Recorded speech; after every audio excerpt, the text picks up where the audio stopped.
C'est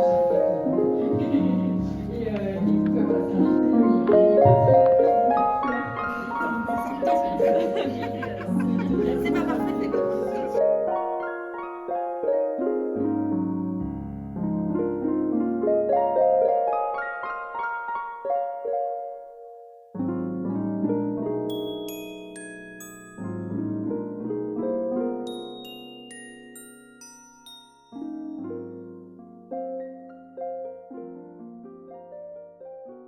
Coucou, j'espère que vous allez bien. J'ouvre ce vlog un peu tard parce qu'on est dimanche 19. Mais vous avez déjà vu quelques plans de jeudi soir. Jeudi, j'étais invitée par les éditions Nami pour la sortie d'une saison à l'atelier de poterie. C'est un livre que j'ai lu en ENC en tant que lectrice Nami. Je vous en ai déjà parlé, je crois, de ce livre. Hop, il est juste ici. Je vais en parler en même temps. Hop. Et c'est donc une jeune femme qui va quitter son poste. On est en Corée, elle va quitter son poste, elle va un petit peu vivre en autarcie chez elle, enfermée.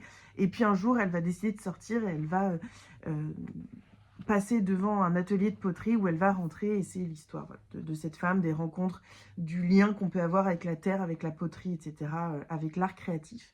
Je ne vais pas vous en parler davantage. Sachez que c'est un livre qui est très doux, très prenant. Moi, j'ai adoré me plonger dedans. Ça a été vraiment une très belle lecture. Cette couverture est absolument sublime, donc voilà, j'aime trop. Et donc j'ai été invitée à cet atelier duquel vous avez vu des images. C'était un moment d'exception, c'était vraiment trop cool. J'ai revu plein de monde, j'ai notamment rencontré Virginie, mais j'ai revu aussi Marie, j'ai revu Sophie, j'ai revu plein d'autres personnes. C'était vraiment un moment trop cool. Donc voilà pour ça. J'ai pas mal de choses à vous montrer, pas mal de choses, de romans dont j'ai envie de vous parler. Et puis voilà, ce sera un vlog assez court parce que en fait, normalement, je le sors le mardi maintenant. Donc il sera assez court. Ne faites pas attention à mes doigts, je suis dégoûtée. Comme vous avez pu... Enfin, je crois que j'en avais parlé ici, en tout cas j'en ai parlé sur Instagram. Mon chéri m'a offert une machine pour faire les ongles de façon semi-permanente. Et les premières fois, les 2 premières fois, je m'en étais pas très bien sortie, mais j'adorais la couleur. Et puis l'un dans l'autre, c'était plutôt joli. Et là, j'ai super bien réussi. Mais vraiment, la couleur, je déteste. En fait, j'aime pas du tout. Je trouve que en fait c'est du nude hein, et je déteste ça. Je préfère dans ce cas-là mes ongles naturels. Là vraiment j'aime pas. Donc j'ai presque espoir qu'ils vont partir comme les 2 premières fois au bout de 2-3 jours pour que je puisse les refaire avec du rouge ou du vert, des couleurs qui me correspondent plus. Voilà pour la partie ongles. Mais je suis vraiment trop dégoûtée parce que j'y arrivais super bien. Et puis quand j'ai terminé, j'ai dit à mon chéri, regarde, j'ai bien réussi. Il m'a dit, oui, mais la couleur est moche. Et j'ai regardé, j'étais là, ah mais ouais, c'est moche. Voilà, donc ça nous a fait rigoler. Alors, j'ai reçu de la part des éditions Point la version poche de Là où fleurissent les cendres de Nguyen Phan Ke Mai. Il m'avait envoyé il n'y a pas longtemps Pour que chantent les montagnes, qui est dans la sélection du prix du meilleur roman, sélection 2025. Je fais partie de cette sélection, enfin je fais partie du jury. Et donc j'ai demandé éventuellement à recevoir celui-ci pour avoir les 2 romans de l'autrice dans la même édition. Donc trop contente. Voilà, j'ai adoré les 2. Ils nous parlent tous les 2 du Vietnam. C'est des romans extrêmement bien documentés. C'est assez bluffant. L'autrice réussit totalement à nous plonger dans des doubles temporalités, dans la rencontre avec une famille pendant la guerre du Vietnam et ici auprès des enfants métissés, donc avec une mère vietnamienne et un père américain pendant la guerre de Corée et pendant la guerre du Vietnam, et tout ce que ça va engendrer derrière pour eux, pour leurs proches, etc. C'est sublime, c'est extrêmement bien écrit. En fait, les livres sont extrêmement bien documentés. C'est très historique et en même temps, il y a du romanesque et elle réussit parfaitement à allier les deux. C'est incroyable. Voilà, c'est vraiment génial. J'ai reçu également tout ça dernièrement. J'ai reçu un lundi parfum matcha. Vous connaissez, j'enlève ça, par l'autrice de la bibliothèque des rêves secrets. Voilà, un lundi parfum matcha. J'en ai pas mal dans cette édition. Il faudrait que je me procure dans la même édition. Où est-ce qu'ils sont les autres? Je ne sais pas où sont les autres. Mais si j'ai un jeudi saveur chocolat qui est en poche.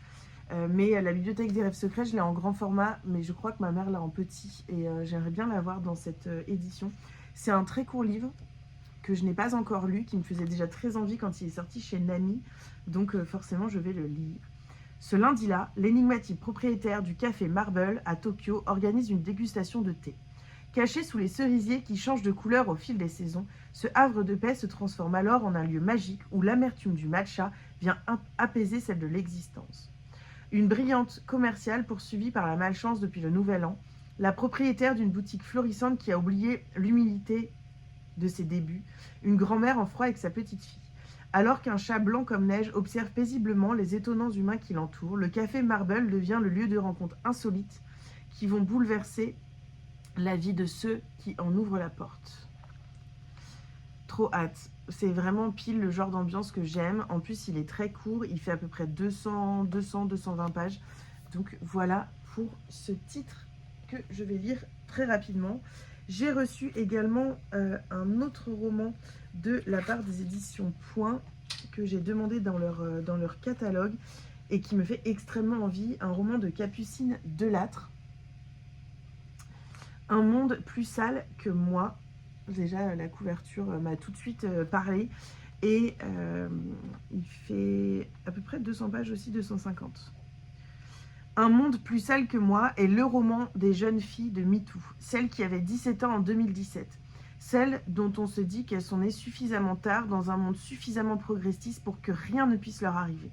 Celles qui ne sont en réalité pas plus protégées que leurs aînés de la violence des hommes. C'est l'histoire de toutes ces filles qui croyaient devenir femmes alors qu'elles devenaient proies. Celles dont on ne parle pas parce que, après MeToo, ce qui leur arrive n'est pas perçu comme assez grave pour mériter des hashtags. C'est un roman qui pose des mots brûlants sur la réalité d'une époque, la nôtre.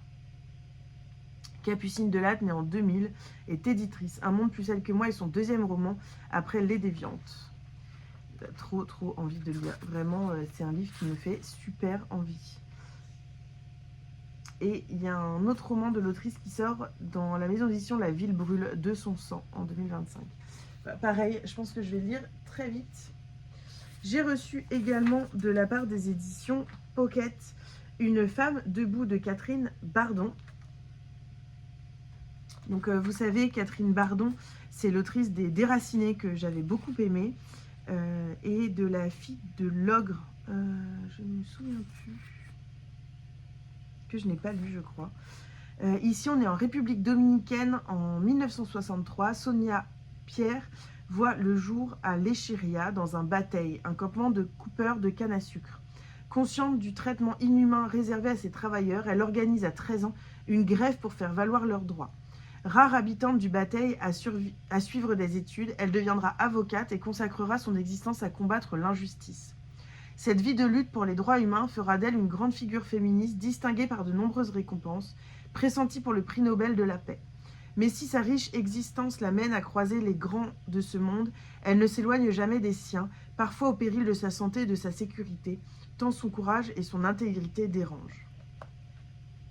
C'est donc non pas un roman, je crois, mais un livre biographique, d'après ce que je comprends ici. Voilà pour ce livre. J'ai reçu également, avec un immense plaisir, le dernier roman de Adèle Bréau, Les Influentes. J'avais vraiment eu un immense coup de cœur pour son roman L'heure des femmes, qui parlait de sa grand-mère. Et là, donc, je reçois celui-ci. Oh, chère Louise, les influentes sont-elles celles que l'on croit? Bonne lecture, Adèle. Merci, Adèle, pour cette petite dédicace que je n'avais pas vue. Qui aurait pu prédire le destin d'Anne, mère au foyer passionnée de couture, qui propose ses créations en ligne, le jour où une star planétaire apparaît portant une de ses combi-shorts? Certainement pas Blanche, patronne du magazine féminin Attitude, revenue de toutes et de tous, pressurisée par ses actionnaires chinois et déterminée à dissimuler ses fêlures. Peut-être davantage Myrtille, jeune styliste, bourrée de talent, et convaincue que les réseaux sociaux sont le nouvel Eldorado du secteur. À travers ses portraits de femmes, de Viroflay à New York, des couloirs de l'école à ceux du Ritz, ce sont les affres et les joies de la mode, de l'influence et de la vie tout court que dépeint comme personne Adèle Bréau. Grâce à ce cadre qu'elle connaît par cœur, elle explore une nouvelle fois les thèmes qui lui sont chers, l'amour, la sororité, le choc des générations et la difficile conciliation de toutes nos envies. Voilà pour ce livre, j'ai vraiment trop hâte. Et comme je vous disais, j'ai tellement aimé son précédent que voilà, j'ai hâte de la découvrir dans ce livre qui me tente vraiment pas mal. Le sujet a l'air hyper intéressant. J'ai reçu également des presses de la Cité, et je les en remercie beaucoup parce qu'ils me faisaient très envie. Ils m'ont proposé donc de recevoir ce roman « Pays amer » de Georgia Maklouf. Pays amer entrelace avec délicatesse les récits de deux femmes libanaises, photographes à un siècle d'écart. Mona vit une jeunesse marginale à Beyrouth, dans un village du nord du Liban. Elle découvre une magnifique maison à l'abandon. L'ancienne propriétaire, une certaine Marie Karam, était une originale, solitaire, chassant comme un homme et entourée d'animaux vivants ou empaillés. Intriguée, Mona enquête et apprend que le journal intime de Marie a été conservé, avec quantité de clichés qui témoignent d'un admirable talent. La lecture de ce journal lui ouvre des pans inconnus de l'histoire du Liban, du début du XXe siècle et des pays arabes, en particulier de l'Égypte, qui ont vu fleurir un féminisme actif et optimiste. Entre Marie et Mona, dont la création artistique et les amours sont confrontés au même poids de la tradition et des préjugés sociaux, Georgia Maklouf tisse le fil de destin poignant et pris de liberté. Marie en paiera le prix. Pour Mona, l'histoire reste à écrire. Ce roman est une fiction librement inspirée de la vie de Marie El Khazan, 1899-1983, première femme photographe libanaise. Georgia Maklouf est écrivain, journaliste et critique littéraire. Écrivaine, peut-être. Bref, elle vit entre Paris et Beyrouth et a publié 2 romans, Les Absents et Port-au-Prince aller-retour. Oh, Port-au-Prince aller-retour, ça peut me plaire, ça. Voilà pour ce livre que je vais lire très rapidement, je pense.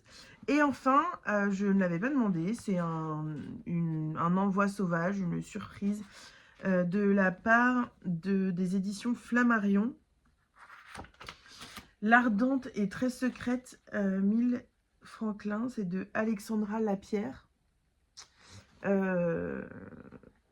Australie 1901, Miles Franklin, 20 ans, fille de fermier du Bush, parvient contre vents et marées à faire publier son premier roman, un texte remarquable d'insolence et de fougue, qui connaît un immense succès dans le monde anglo-saxon. Alors qu'elle cherche à garder l'anonymat sous un pseudonyme masculin, son identité est révélée et les préjugés misogynes de son époque la heurtent au plus profond. C'est seule et sans le sou qu'elle embarque pour l'Amérique, où l'attend une vie de lutte au service des plus faibles et d'engagement féministe. Elle y noue 1000 amitiés avec des personnalités d'une stupéfiante modernité et des amours tourmentés. Elle est aujourd'hui l'écrivaine la plus célèbre des antipodes. Durant ses 4 ans d'enquête, elle l'a suivie sur tous les théâtres de son exceptionnel destin. Je ne connais pas cette femme. Elle a dû, j'imagine, écrire des livres ou je ne sais pas.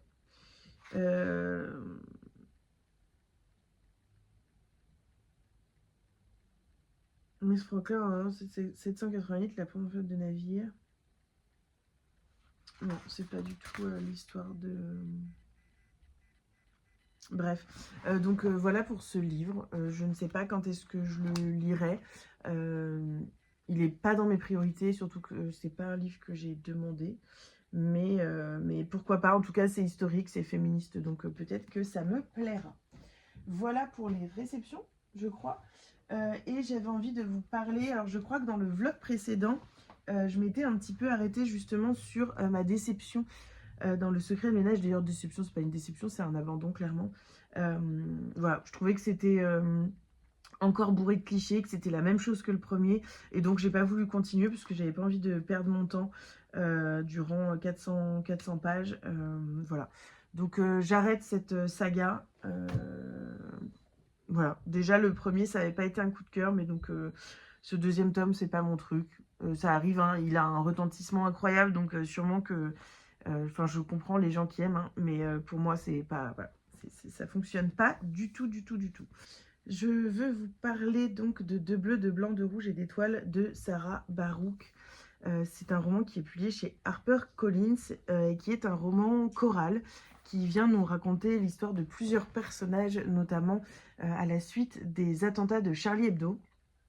On est sur un livre qui vient déjà extrêmement bien écrit, j'ai trouvé. J'ai vraiment adoré la plume, j'ai adoré le ton donné au récit, j'ai aimé le rythme, j'ai aimé cette chorale de personnages que l'on rencontre tous différents, mais qui subissent tous la haine et le mépris, et en même temps qui veulent montrer, qui montrent aussi l'humanité de l'être humain. Cependant, c'est un roman qui vient dénoncer, qui dénonce notamment la haine qui prend comme justification la religion, donc l'extrémisme religieux. Alors là, c'est l'extrémisme islamiste, mais en fait, voilà, pour moi, ça vient dénoncer une globalité. L'extrémisme en général, c'est quelque chose de mauvais, et donc ça vient dénoncer ça. C'est un livre très fort, qui m'a énormément plu.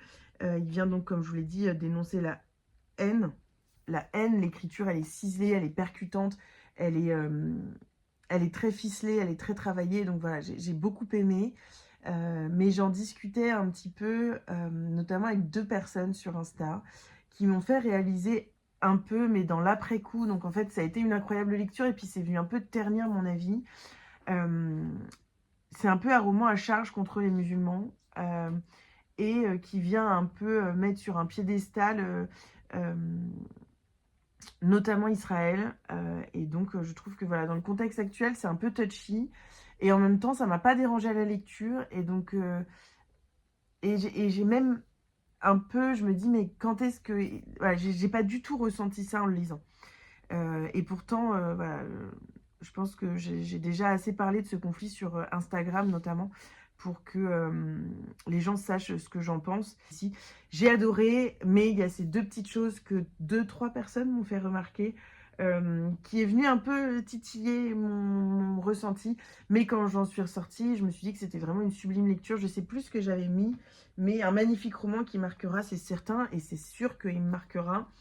Mais voilà, ça remet des petites choses en perspective. Après, comme je disais également dans mes discussions que j'ai eues, c'est un livre qui se veut après Charlie Hebdo. Et clairement, après Charlie Hebdo, ça ne m'aurait pas du tout choqué. Ça m'aurait pas dérangé. Je pense que c'est parce qu'il sort maintenant que on remet un petit peu...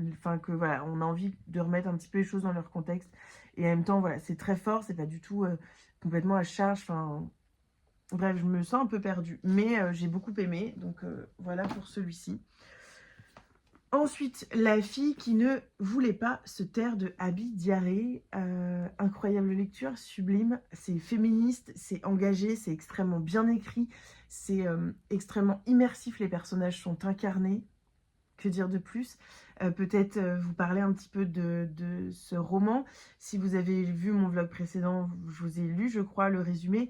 Mais en gros, c'est l'histoire de Aduni, retenez son prénom, une jeune fille qui va être vendue par son père pour 35 000 Naira, 4 béliers et 2 sacs de riz. Elle va devenir la 3e femme d'un homme qui pourrait être son père, voire son grand-père. Et elle va être violentée physiquement et psychologiquement par ce nouveau mari qui veut qu'elle lui donne un fils, et par la première femme. C'est l'histoire donc de cette jeune fille qui va aussi goûter à la beauté de la sororité avec la 2e femme, Radija, qui est une femme qui va l'accompagner, qui va l'aider voilà, à être qui elle est. Et puis un jour, il va y avoir une tragédie. Et Aduni, qui rêvait d'être maîtresse d'école, qui rêvait d'éducation, de faire des études, va parler et va faire entendre sa voix, va trouver sa voix VOIX et VOIE. Voilà, je vous laisse le découvrir, mais vraiment une incroyable lecture, j'ai adoré. C'est chez HarperCollins dans la collection Au gré du monde. Et décidément, l'éditrice Marine Alta fait un travail exceptionnel dans le choix de ses titres, parce que ici on est sur un roman... vraiment sublime, qui nous amène dans un petit village du Nigeria, C'est splendide, moi c'est tout ce que j'aime. Donc voilà, n'hésitez pas pour ce roman à le découvrir. Et en plus, clairement, hein, la couverture, l'objet livre est vraiment sublime. Et quand on parle d'objet livre, je vais maintenant vous parler de cet objet, de ce livre de là-haut de Amélie Antoine, avec ce petit travail incroyable de surbrillance sur la couverture. Voilà, j'aime le travail éditorial déjà sur ce titre, c'est Le Muscadier. Je crois que c'est leur premier titre de littérature blanche. Et j'aime beaucoup la mise en page. Les pages sont épaisses, voilà, j'ai adoré le lire, c'était très agréable. Un peu lourd, mais en même temps, il fait combien de pages? Il fait 400 pages. Non, il est lourd. Les pages sont lourdes, en fait. Donc forcément, le livre est lourd, mais extrêmement poignant. Amélie Antoine, je l'ai découverte avec Le vent... le bonheur l'emportera, le vent l'emportera. J'ai la chanson dans la tête maintenant. Le bonheur m'emportera ou l'emportera. C'était publié chez XO, je crois. Puis je l'ai redécouvert dans plusieurs romans, notamment Ne vois-tu rien venir. Et puis un autre de ses romans, également un polar. C'était Un enfant sans histoire que j'avais adoré. Voilà, j'adore sa plume, j'adore ses univers.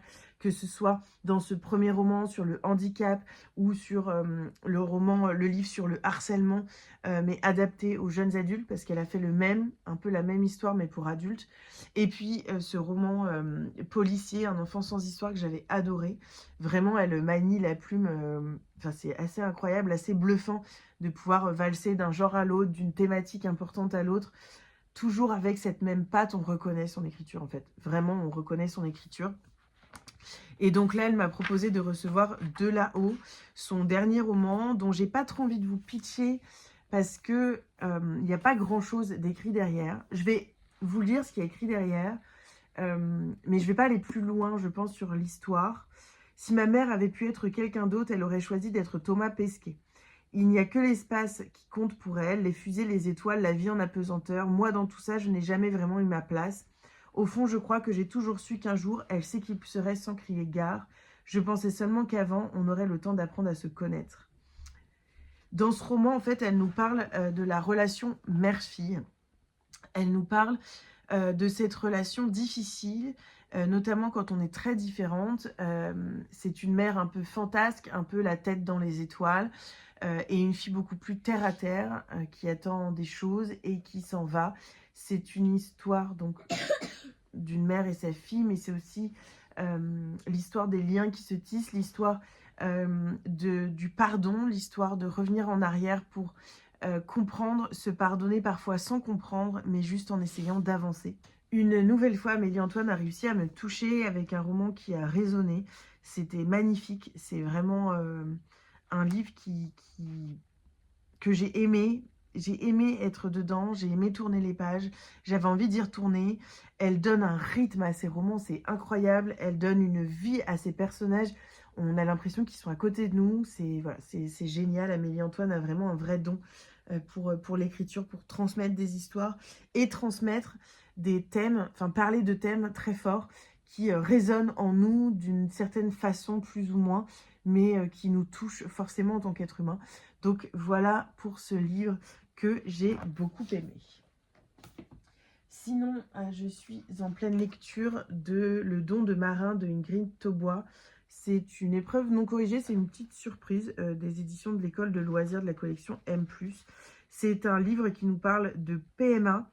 Marin a maintenant 18 ans, il est en âge de consulter son dossier de naissance et de découvrir l'identité de ses parents. Mais en a-t-il vraiment envie? Est-ce le moment d'enquêter sur son passé alors que le présent lui tend les bras? Ses études de cinéma à Paris, les rencontres inattendues, mais le hasard est moqueur et les coïncidences parfois obstinées. Marin va devoir l'ouvrir, ce dossier. C'est un tout petit livre, il se lit vraiment très vite. J'adore le sujet, donc je vais le lire. Il sort le 5 février 2025 et je vous en reparlerai, je pense, dans ce vlog, parce que je pense que je l'aurai terminé demain. Je vous reprends, on est mardi après-midi. J'ai failli oublier de venir clôturer le vlog. J'étais en train de le poster sur YouTube et en vérifiant, je me suis rendu compte que je n'avais pas tourné la dernière séquence. Je crois que je suis un petit peu fatiguée. J'ai des petites choses en effet à vous montrer en plus. Hier, j'ai reçu le dernier tome des carnets de l'apothicaire. Il s'agit du tome 5 et je me suis demandé si c'était le dernier ou pas. Je ne suis pas sûre. Il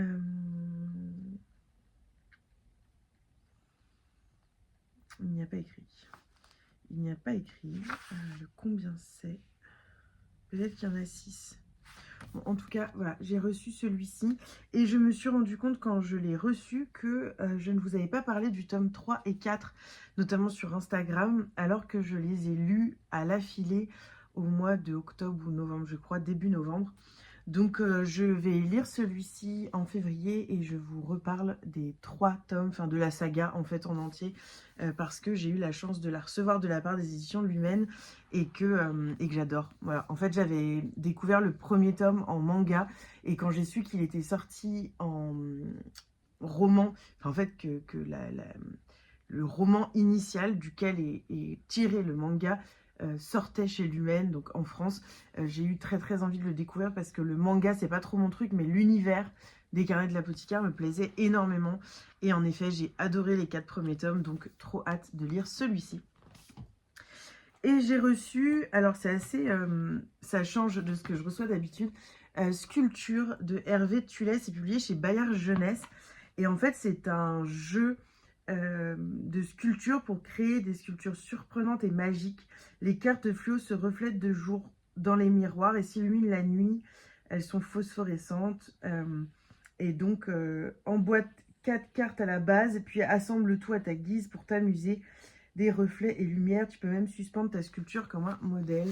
En fait, voilà, c'est plein de cartes comme ça. Alors, ça peut donner ça, vous voyez. Et il y a plein de cartes, alors il faut que je les découvre un petit peu avec Léon, mais en effet, donc il y a des miroirs. On sent qu'il y a une texture un petit peu étrange sur certaines cartes qui me fait me dire qu'elles sont en effet phosphorescentes. Et donc voilà, il y a plein de cartes différentes. C'est, je trouve, des jolis moments à passer. Voilà, de construire des petites choses comme ça change de d'habitude. Et donc, je vais le garder précieusement pour quand on aura un petit moment comme ça de flottement, où Léon n'aura pas forcément envie de faire grand-chose, moi non plus. Et ben, on fera une petite sculpture et puis on verra ce que ça donnera. En tout cas, voilà pour cette réception. Et je voulais clôturer ce vlog en vous parlant d'un livre et d'une bande dessinée. Déjà, le livre, c'est une épreuve non corrigée qui sort le 5 février, donc je vous en parle un petit peu en avance. Il s'agit de Le don de Marin de Ingrid Taubois. Ça m'a été envoyé par l'école des loisirs EDL Roman. Alors, j'ai reçu ces livres de façon vraiment surprise. J'en ai reçu plusieurs de cette maison d'édition. Donc, c'est des livres jeunesse, vraiment très jeunesse, qui sortent donc pendant cette rentrée littéraire. Et pour le coup, il y en a un qui ne me faisait pas du tout envie, mais notamment celui-ci me faisait très envie et j'ai eu raison. On rencontre en fait un jeune homme qui s'appelle Marin et qui est issu d'une PMA avec double don, donc don de sperme et don d'ovocytes. Et il va, à 18 ans, avoir le droit dorénavant de savoir qui sont ses parents biologiques, ses géniteurs. Mais il va se poser la question de est-ce que c'est vraiment le moment, est-ce qu'il en a vraiment envie alors que la vie lui tend les bras, qu'il va commencer des études, qu'il a ses parents. Et donc voilà, c'est un petit peu cette histoire-là, et l'autrice aborde à l'aide de ce jeune narrateur aussi les hasards du destin et à quel point les hasards, les rencontres sont la clé de nos vies. En fait, le hasard, c'est vraiment quelque chose qui, voilà, on ne sait pas ce qui va se passer. Il y a même du hasard quand on est chez soi, sur le canapé, de qui va nous appeler. Il y a un hasard. On pense à quelqu'un, il nous appelle. On va recevoir quelque chose, on va entendre quelque chose. Voilà, il y a du hasard dans la vie. Et c'est ce que ce livre vient montrer, le hasard des rencontres, le hasard parfois qui nous fait un petit clin d'œil parce que on était passé à côté de quelque chose, ou on avait mis quelque chose de côté et le hasard nous ramène à cette chose-là. C'est un tout petit livre, Il fait un peu moins de 200 pages. C'est vraiment écrit, enfin, c'est en tout cas la mise en page de l'épreuve non corrigée montre que ça se lit extrêmement vite. Je l'ai lu, je pense, en 1 heure et demie, même pas. Et j'ai beaucoup aimé, j'ai adoré l'écriture, j'ai beaucoup aimé les personnages, j'ai beaucoup aimé l'histoire, comment c'était abordé. Donc vraiment un très beau petit livre que je conseille aux jeunes. Il sort donc le 4 février, j'aurai le temps de vous en reparler de toute façon. Et coup de cœur, bande dessinée, c'est publié chez Rue de Sèvres, il s'agit de Les Chants du Chaos. C'est le livre 1, Semailles, de donc ELK. Je vais vous lire le résumé et après je vais surtout vous montrer les dessins, les illustrations. Vraiment, j'ai été complètement happée par cette bande dessinée. On est dans un monde fantastique et j'ai adoré. J'ai adoré l'écriture, j'ai adoré les dessins absolument sublimes. J'ai aimé la palette de couleurs, je vais vous montrer tout ça. Depuis plus de 10 ans, les Drévocènes vivent coupés du monde, isolés par le haut mur et ses portes scellées. Un sacrifice nécessaire pour endiguer la propagation des errants, ces créatures apparues au lendemain du grand désastre. Depuis plus de 10 ans, le prince Ivan traque les monstres qui déciment son peuple. Mais à ses yeux, c'est une menace bien plus insidieuse que ces patrouilleurs viennent à découvrir en pleine zone infestée. Un étranger venu de l'extérieur. Candide, désorienté, inexplicablement indemne. L'innocence même. Et alors, vais-je réussir à vous montrer? Oui. La palette de couleurs, alors, comme par hasard, que je trouve absolument sublime. Vraiment, je suis une grande fan des dessins et des personnages, de la façon dont ils ont été dessinés, dont les émotions sont retranscrites, et puis la façon dont l'illustrateur et l'auteur, en fait, c'est la même personne, a pu retranscrire ce qui était dit et la vie des personnages avec autant de justesse et en même temps une part vraiment, c'est vraiment de l'illustration, mais regardez, ça c'est vraiment, j'adore. Vous voyez les expressions des personnages comme ça. J'ai trouvé ça magnifique et encore une fois la palette de couleurs, j'aime trop. Voilà, coup de cœur bande dessinée, vraiment. Alors ça m'arrive assez rarement, surtout pour des livres fantastiques, mais je reviens à mes amours premiers. J'ai été vraiment une grande adepte du genre fantastique quand j'étais plus jeune. Et puis j'ai découvert les romans contemporains, les romans historiques, le classique, et donc je suis passée à autre chose. Et en fait là j'ai un petit peu envie d'y retourner parce que ça me manque, parce que j'ai aussi envie de trouver dans les livres une façon de partir, d'imaginer des choses, de refaire travailler peut-être aussi un peu mon imagination, de pouvoir voilà, retravailler cette petite part en moi, peut-être régresser un petit peu dans ce que j'étais quand j'étais fin d'enfance, jeune adolescence. Voilà, j'adore. Et là, c'est vraiment de la littérature. Alors, c'est une bande dessinée, mais c'est de la littérature fantastique adulte. Et j'ai trop aimé. Et donc, maintenant, j'ai trop hâte que le second tome sorte. Je me le procurerai, c'est certain. Donc, voilà, je termine par une belle note ce vlog parce que je le termine par un coup de cœur. Ce fut un court vlog, mais comme je vous ai dit, j'ai complètement oublié, en fait, de prendre la caméra ce matin. Je me mets maintenant je sais pas si vous faites ça, mais des minuteurs, genre pendant 30 minutes tu fais le ménage, ce qui fait que je m'arrête pas, je fais le ménage pendant 30 minutes et après pendant 30 minutes je fais ça, et après j'ai mon moment un peu tranquille et souvent ce moment tranquille se termine en 4-5 heures où je regarde un film, je dors, et en même temps je fais d'autres choses, mais je fais ça aussi, voilà. Donc voilà, j'espère que vous avez passé un joli moment dans ce vlog. On se retrouve la semaine prochaine. Je vous fais des bisous.